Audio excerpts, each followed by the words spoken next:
topic. Australia is cracking down on social media for kids under 16.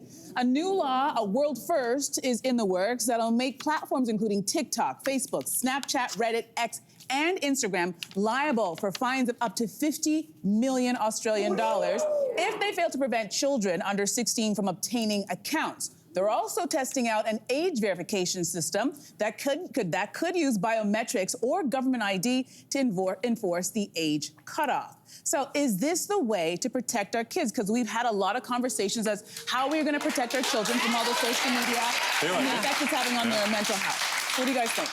I mean, I've got kids. They're not allowed to use social media. My 13-year-old is not allowed to be on social media. We're thinking 16 maybe for a cutoff. So this fits right with what we're doing in our house. And if that's what I think is good for my kids, why would I want any different for anybody else? How are you planning on enforcing that? It's great. It's great. I'm just curious because I think a lot of parents say this and then they fall to pressure. Yeah. So how are you enforcing it? And what's been the response like? It's very difficult because you want to give them more and more freedom, right? For us, the big problem was just trying to get a music player that was not a phone for our kids, right? They want to listen to music, but it has to be a phone. That's the only way you can play Spotify or Apple Music. And so that was sort of the beginning. But you know, with parental controls, you can control what apps they have, and also just lots of conversations. So it's not like mom and dad are making choices here and you're just going to live with it. It's here's why social media is so dangerous. And here's why I'm scared about it for me. Here's why I struggle with it.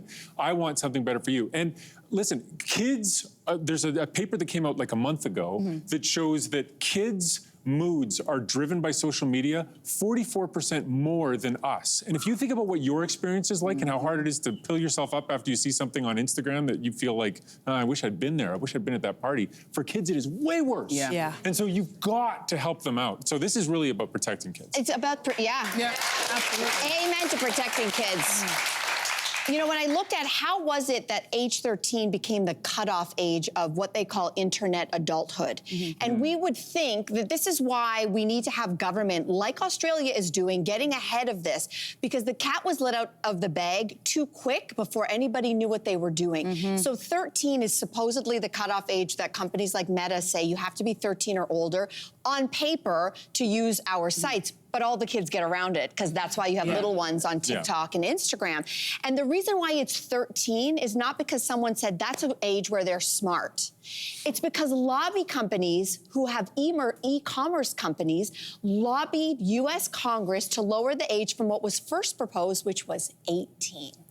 So my bottom line here is we let technology get out of the barn before we knew what it could do. We now see what it can do, and it's destroying our children's mental health, physical health, porn, like you just name the list. And that is not to say that there aren't some advantages. We learned during COVID it was the way to connect, but it's all about opportunity risk. You have benefits and you have risks. And what are we learning? Those risks are destroying the benefits. So I'm gonna try to take a page out of your book because my daughter's 10. She's not asking hard, but I've tried to keep the moms in the mom group and saying, let's all keep our kids off of this together. Let's try. Let me be the skeptic here, because let's talk about your kids they're not on yet. They're not using it, so it's not part of their world. This is not how they connect with peers or find a date or, you know, find out what's going on. What do you do with the kids who this is all that they know, and now there's a new law that says, hey, you can't do this anymore? Like a 17-year-old. A 17-year-old or a 16-year-old who's hearing this. It'll be challenging. Because I feel like those kids are going to be like, that's nice and it sounds great in Parliament, but what about the reality? Are those kids actually going to listen, or are they getting together and saying, let's find a way around this because there's no way I'm giving up my Instagram? Here's the thing. Okay, so first of all, Messenger kids would still be allowed under this, so kids can still talk to each other.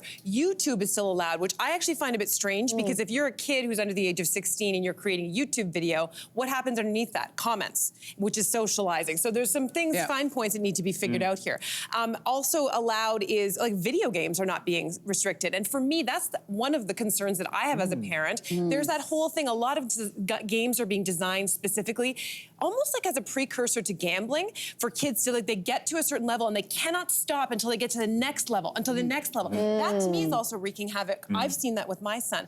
For me, what I'm trying to do to talk to my child about this is I explain it like this. I say, you know when cars were first invented, Jaya? They just let people drive around. Didn't matter what age you were, you didn't need a license, there were no seatbelts? No seatbelts, no traffic lights. No and guess airbags. what? People died. And after enough people just died or fell apart or whatever, they decided, maybe we need to invent a couple things. Safety. I was like, you're those kids right now. Yes. And and I say it kind of jokingly, but it's that serious to me. And it clicks for him. Does Jaya get it? He does get it. Okay. And I think this is a great way to explain to even kids who are older. It's like they're learning stuff now. There is evidence. We need to protect you now. But it's kind of like, but here's the thing, it's kind of like smoking. But I hear what you're saying, but it's kind of like smoking, where it's like people know smoking's bad, but there are people who started a long time ago. They're like, I know it's bad, but I can't stop. You're not going to get everyone. You're definitely not going to get. Well, you're not going to get everyone, but it's different if my mom says I can't go on social media and all my friends are still on social media, as opposed to the government says social media is gone. Now, none of my friends are on social media. I'm not missing anything anymore. Yeah, So I think as a it's a lot better that way. parent, it's much easier to say to my daughter, it's illegal. Yes. So no. I don't want to go to jail. I say for now, I think that in the households where there's children who are maybe 17, 12, and 9, it's going to be a little bit more challenging because one's allowed to and the other two aren't, or one room away. We have to move on to the next topic, but when you ask teenagers today, what is the thing that is making your life the most challenging in terms of your mental health? They all say social media. They know it's bad. Yeah. Hey, you, come a bit closer.